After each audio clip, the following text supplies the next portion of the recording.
we do a little clap. Yeah, sound check. Welcome to Vibe Check, everyone. This is me, dawufi, and I am just like pleased as punch to be hanging out with Sheldon and Marissa from Gold, from Crop, from Farcaster, from a lot of different things. So thank you guys so much for coming on. I think we're gonna have a lot of interesting things to talk about. But to kick it off, what I've been doing is just letting the guests, yourself, talk a little bit about like who you are, what you're working on, how you found Farcaster, little things like that to just set the stage, because I don't want to leave people out who are interested in the protocol and how to, find your tribe, find your vibe on there, which you guys have done exceedingly well, and just assume everyone knows everyone the way it used to be 6 months ago. Things have changed. But Sheldon, if you want to go first, who are you? For sure. Yeah, so I'm Sheldon Trotman. I'm a computer scientist by trade, so I went to MIT.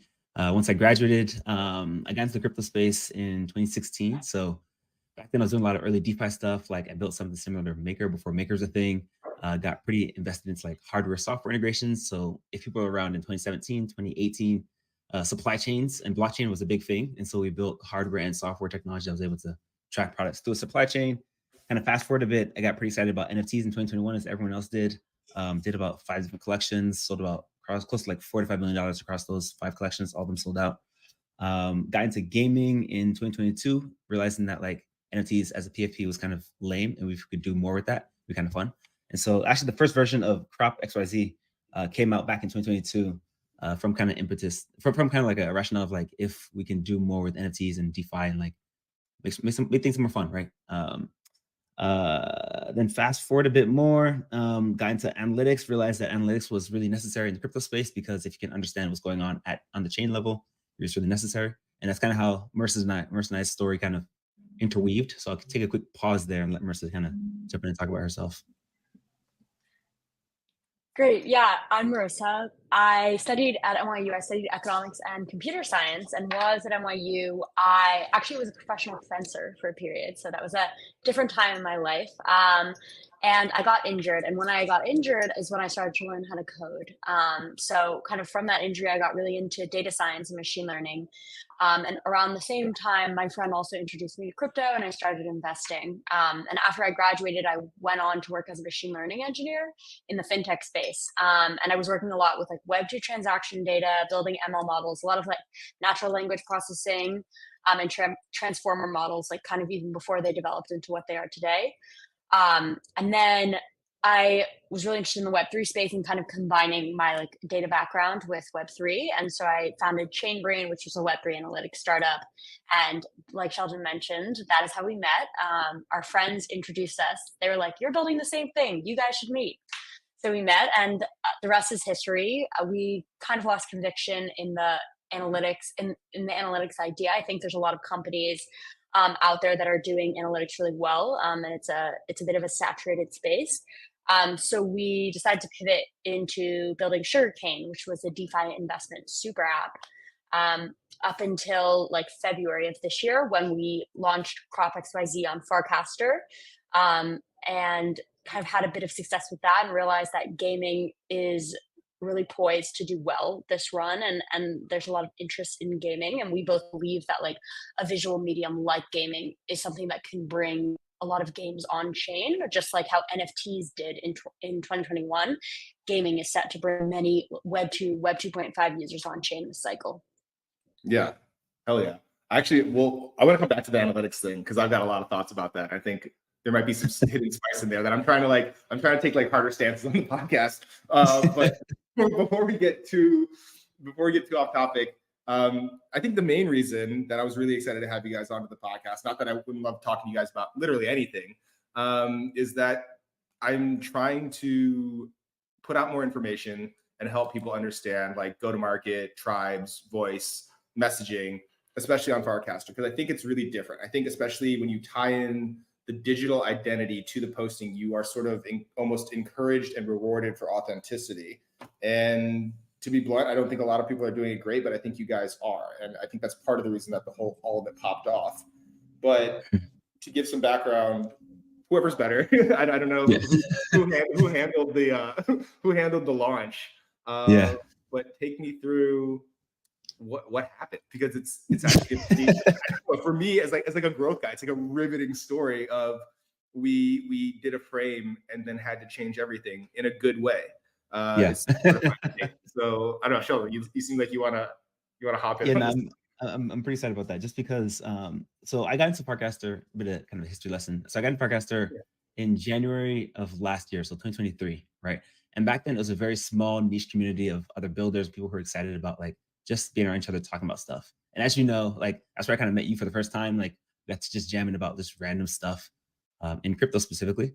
But the problem at that time was that like people who were very technical and knew how to build stuff weren't able to like almost like flex that or show that off in a way, meaningful way.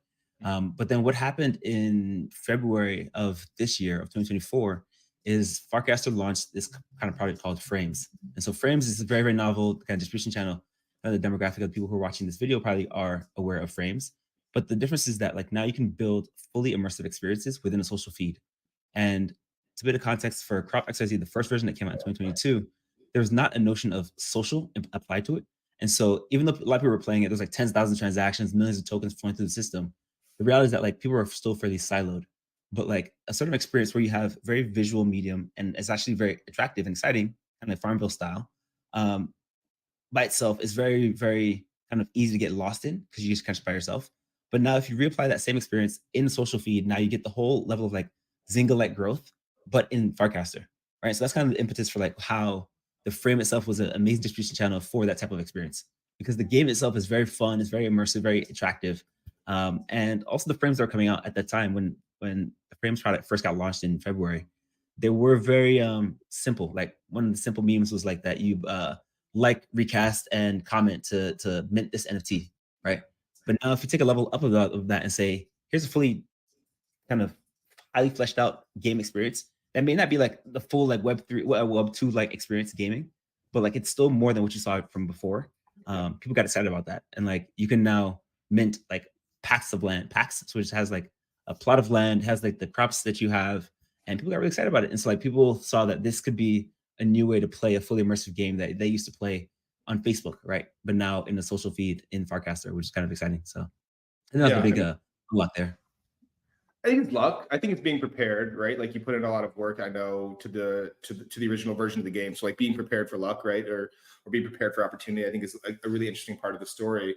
But I also think, you know, I'm fairly bullish on the idea that like it rhymes, it doesn't repeat, right? So like I think a lot of people are focused on like, let's do the exact same thing we did in Web 2 and like port it over. And then it's like, okay, how do I make a Halo on the blockchain? It's like, I don't think that's the point, man. Like Halo's pretty good by itself. Like I don't think Halo's like out here like stretching for looking for a blockchain. Yeah, exactly. Like no one cares. And that's like why a lot of this stuff hasn't taken off. Whereas you guys had a very different approach. You're like, okay, this is supremely additive to something that we already knew was good. And now we can start to access virality from people who are like genuinely interested and willing to like put financial backing behind it, right? Like that unlock of like financial backing in the feed to prove things out. Because I've been talking to a couple of different people on the podcast about this. It's like, okay, if you're giving it away for free, you'll never know if you have PMF.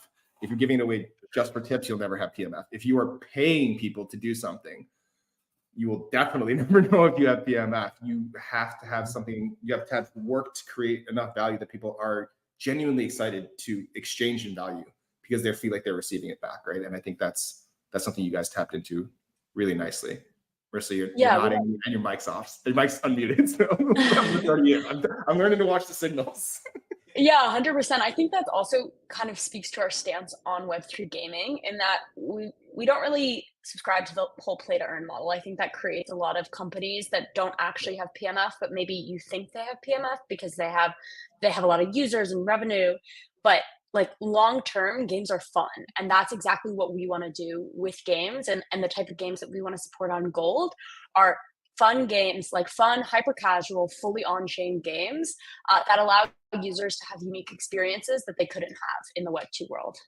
Yeah, and that comes through in the messaging. I think there's good alignment there. Like the brand is like it's fucking fun, man. Like all the puns and like and the wars between the planets and like my obsession with arugula notwithstanding. That's yeah.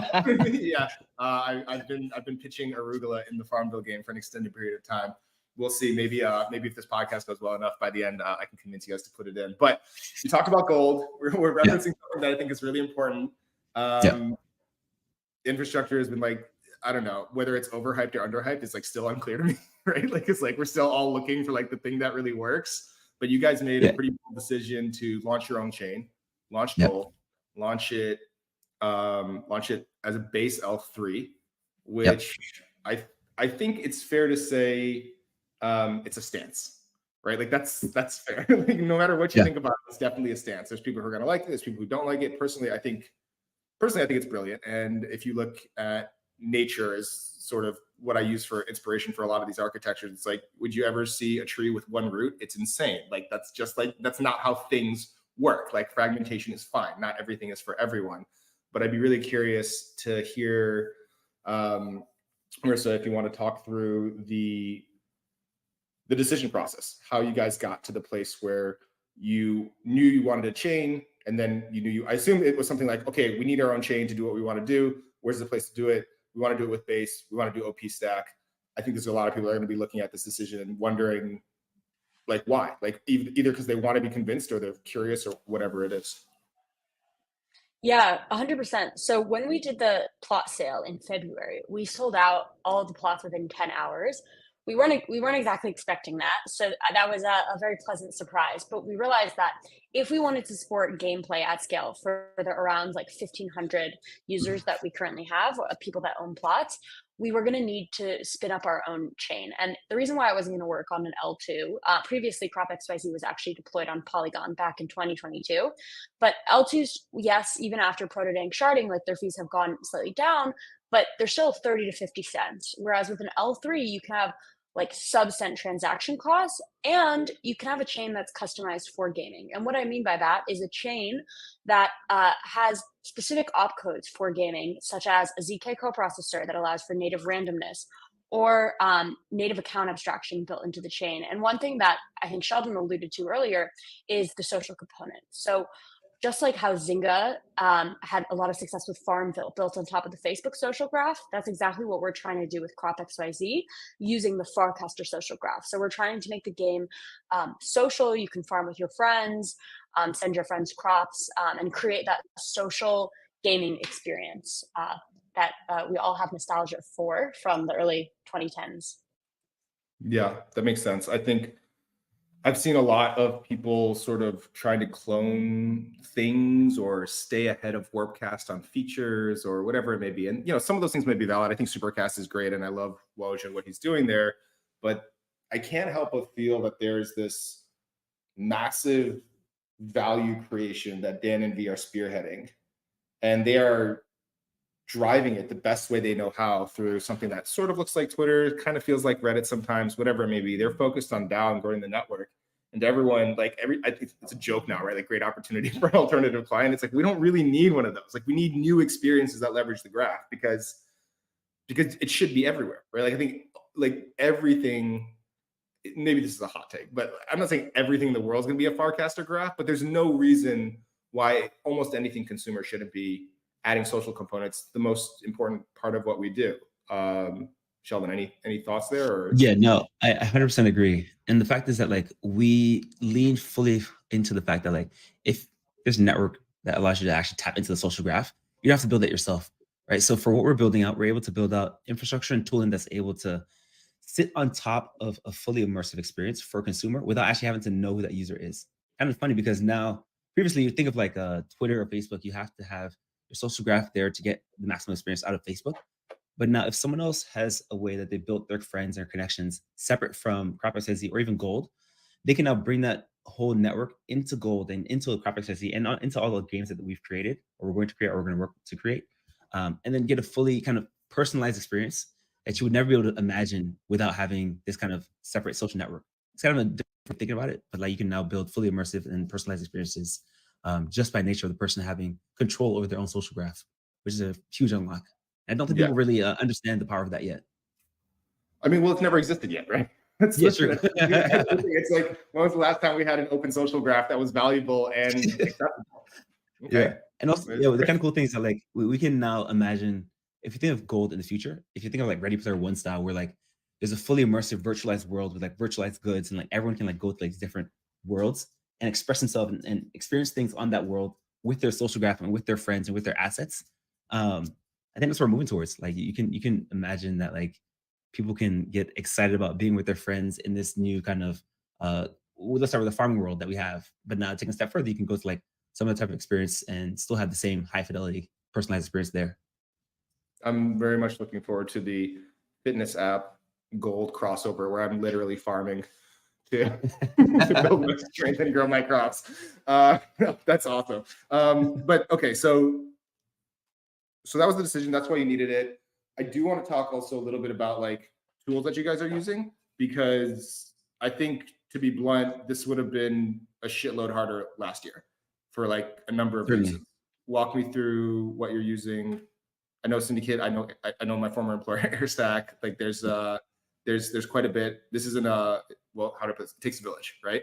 For sure. And then this is like, I guess hard to call it alpha, but like dig in to someone who's thinking like, okay, I need an L3. Like, how do I actually do this? What are you guys using, and what have you seen that's been helpful, or missteps as well, if you have any? Yeah. So first and foremost, a huge shout out to Syndicate, just because they've been amazing partners for us. Like we launched the game, I think it might have been a Tuesday. We realized that the game had taken off from like what people have been expected about, like what they actually, how excited they got about it. And then like within 2 to 3 weeks later, we had launched Gold the Chain. And so that was a huge undertaking. And it was strictly because like Syndicate is an amazing partner for us. And so definitely would be kind of nowhere with what we have without Syndicate. So definitely huge shout out to them. And then also another huge shout out to like Celestia itself. Because Celestia is, again, the first DA layer that came out to enable kind of low cost data posting. And so like from our chain's perspective, we work closely with Base, the whole Base ecosystem, the Base team. Also huge shout out to them as well. Jesse's been amazing. The whole Base team's been amazing. But we settled to Base. We post all of our data. So kind of we can get into how that technically works, but like we post all of our data to Celestia, and we work closely with Syndicate because they're actually facilitating the node that we have that kind of talks to the chain. And then we also partner closely with Airstack. So also, again, another huge big shout out to them, because in terms of pulling data off of the chain, they have built out like APIs and infrastructure and tooling that allows us to index it. So kind of like read the chain more effectively. And so Airstack's been amazing for that as well. So kind of those 3-4 big partners. Nice. I love that. Yeah, I feel like there's obviously the space is just getting started. There's going to be competition there. Marissa, what's your take on L3s broadly? Yeah, I think it's interesting because recently we've seen the emergence of, we may have been like the first L3 on Pace, but since us, there have been many more, notably Degen Chain, and I know there's more in the works. I think we're going to see a rise of app chains, and then eventually I think there's going to be some sort of consolidation. Unless perhaps L3s get so, because now they're still expensive to launch, like not anyone, could launch them so easily. You need like a bit of funds, but they're much more accessible than they were previously. But I feel like there will be a consolidation of L3s into some more major players, but we're actually really interested in the L4 space. I know that's a bit of a new topic, but we've been actually thinking about ways to enable ephemeral L4s on top of Gold to allow individual games to have their own block space, and we can spin them up and spin them down based on when they need it. So basically it could be kind of like an AWS for block space. So when you're not using your own block space, you could rent it out to someone else, for example, and earn sequencer fees on that. So that's kind of where we're thinking of, and having it all settle down to Gold. This is why I leave it kind of open, because this is not on my bingo card, but I love it. L4s was definitely not on my bingo card. That's sick. It's super interesting to me because I came from the Polkadot world. That's where I was working on a parachain over there when I met Sheldon. And how do I put this? I love the ideas in the Polkadot space, and I hate the execution of actually getting people to use things. And I think this is one of the reasons I'm like super bullish on Base, because I think they work from a very like hardcore, clearly Brian Armstrong mission first, with the whole just like being out there and speaking his mind about different political topics or lack thereof or whatever it may be. And it's like, we want adoption. Like we want people to use these things. Like let's not forget that it's useful for people. Like that's the trust, the truth, whatever. It's all nothing if we're not creating value for other people and sort of like making the world, like broadly speaking, better is sort of the way I think about it. And they over on the Polkadot side have been talking about this like block space, like marketplace, like for an extended period of time. So it's interesting to see that idea is sort of percolating around. Sheldon, are you L4? I am excited. Yeah, man. I like I just teased it out. I try to be a good podcast host and get people. I appreciate the lead up. Yeah. I think you felt my excitement. Talk about L4s. I mean, I'm sure you reveal everything, but like, or like personal like plans. I get that you have to play something that close to the chest, but like, talk to me about L4s. So before we get to the 4, because like 4 is funny because like even 3 is still a bit confusing for people in space. So let's talk about actually like 2, like why 2 even matters, right? Okay. So if you think of like base, right? So base, so my quick stance on like L1s is I think they're kind of gonna all die except for like 1 or 2 or 3 maybe. Just because the L1s, right? L1. So this is all gonna die out just because like the value prop of like multiple L1s is kind of unnecessary because it's like large sediment layer is very expensive to be there. And so that's what led to like the emergence of L2s. Now, like L2s, like Arbitrum, Optimism, Base,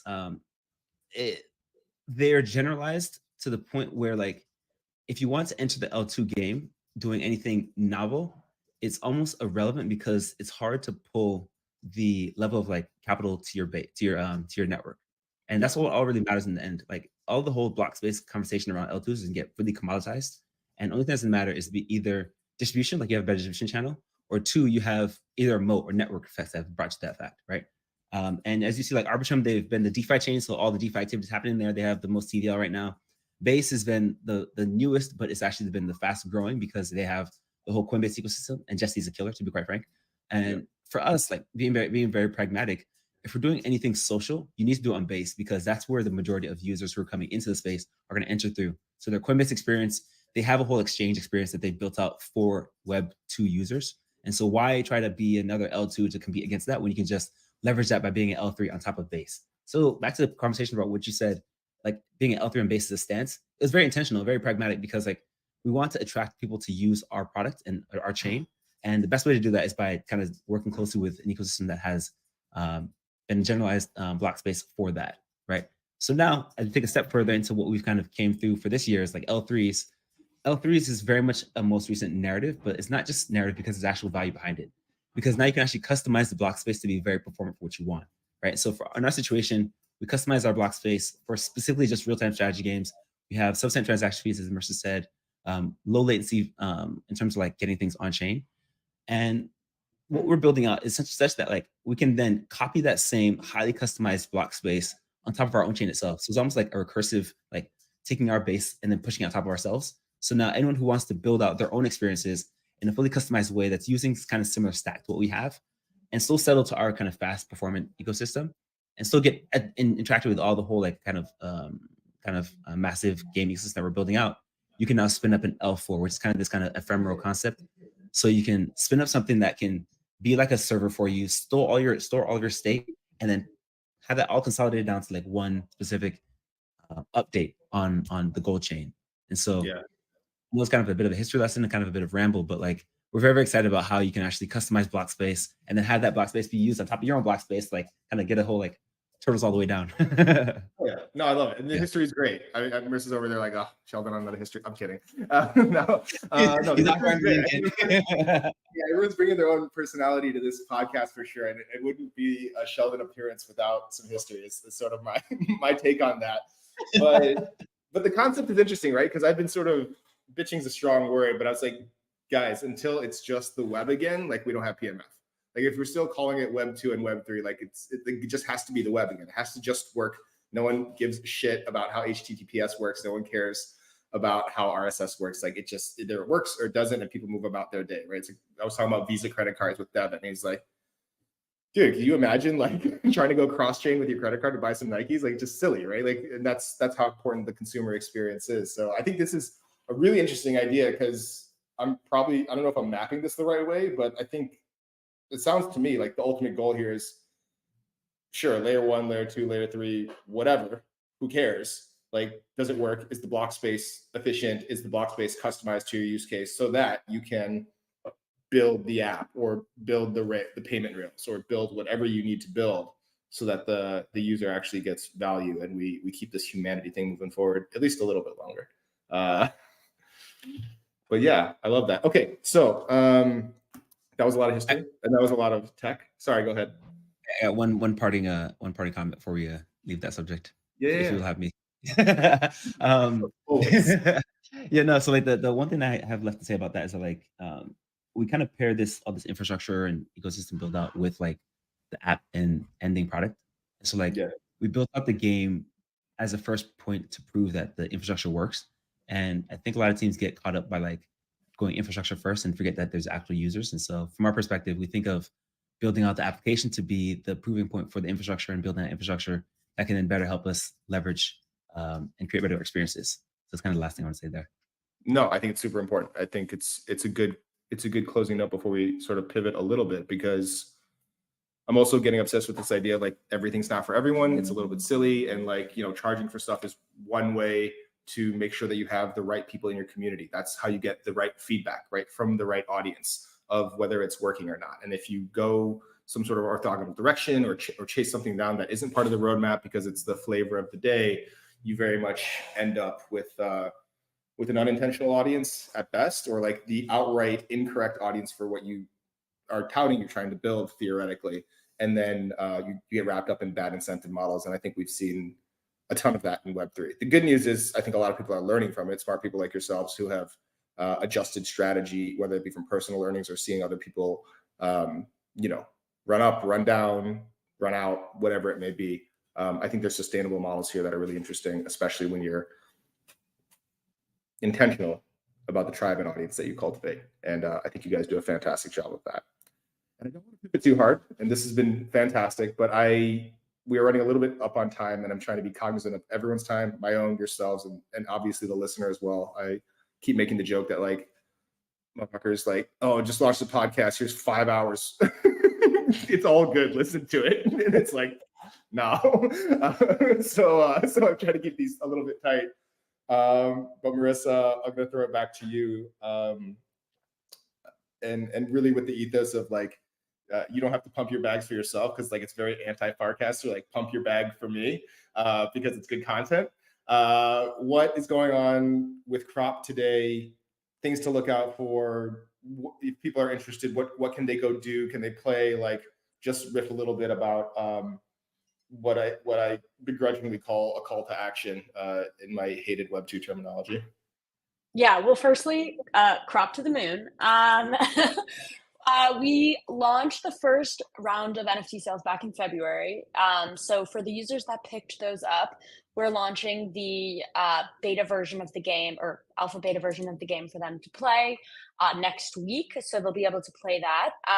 And then we actually are going to do another round of plot sales alongside a very mysterious rebrand that we can't talk much about, coming mid-May. And that will allow more users to be able to play the game. So new users will be able to pick up those NFT packs and play the game as well. So that will be really big for getting more people in our ecosystem. And then we're actually looking to hire soon. So we're hiring game developers, full stack engineers, and just generally other types of engineers as well. We're really looking to hire from within the Farcaster community, considering that our chain is built on top of the Farcaster social graph, and we want people to have a very like good and native understanding of what Farcaster is and why it's important. So if there's anyone listening that is interested in becoming or in being an engineer working for Gold, please DC Sheldon or I on Farcaster. My handle is Marissa Posner, and Sheldon's is at Sheldon. Yeah, I'm a little jealous that he got the solo name. I've been trying to get the Marissa one, but there's another Marissa in that's in crypto. So been a bit challenging. If you're listening, we'll pay you for the handle. But yeah, so those are some of the big dates coming up for us. So look out for the game launch next week for all those users that have already bought the pack. And then the full launch will be coming right around the time of the next NFT sale as well. So there should be some more features in there that will enable gameplay at scale, which is all I'll say on that. Epic. Do you guys post the jobs on the Bounty Caster? I don't know if you guys saw that. They did some stuff. I forgot, it's chain hire chains. No, we haven't. Yeah, they have a job posting board. I think it's hire chain. I'll have to go back and double check on that, but highly recommended because yeah, I mean, it's just like, I feel like if you're trying to like reach a Twitter size audience, then Farcaster is bad. If you're trying to reach a Farcaster audience, then like just use the native tools. Like we're all using the same shit. So Sheldon, any closing words or anything that your partner in crime missed? No, I'm pretty excited. We have a lot of huge plans. I've been historically very bullish on my timelines, and Marissa kills me whenever I say things about dates. So, for the interest of our own own internal dynamic, I'll keep my mouth shut in terms of like what other product plans we have coming out. Yeah. Sick. All right, love it. So definitely check out. I think by the time this podcast airs, it should be the game should be live. So like, if you are interested in playing, you can also either buy a pack off of OpenSea or even like wait for our big launch because we have a lot of ideas coming out for that as well. So I think those are two things I'm going to point to. And if the podcast is live and the game hasn't launched and Sheldon's missing, we know who did it. Yeah. Blink twice if you need help. Yeah. Exactly. I think that's a good bombshell to end it on. You guys are fucking amazing. Thank you for coming on. Reformatting my brain with L4s. I have research and thoughts to do, but yeah, always a pleasure. Thank you so much. Thanks, dawufi. Yeah, really appreciate you. Thank you so much. All right. Check you later.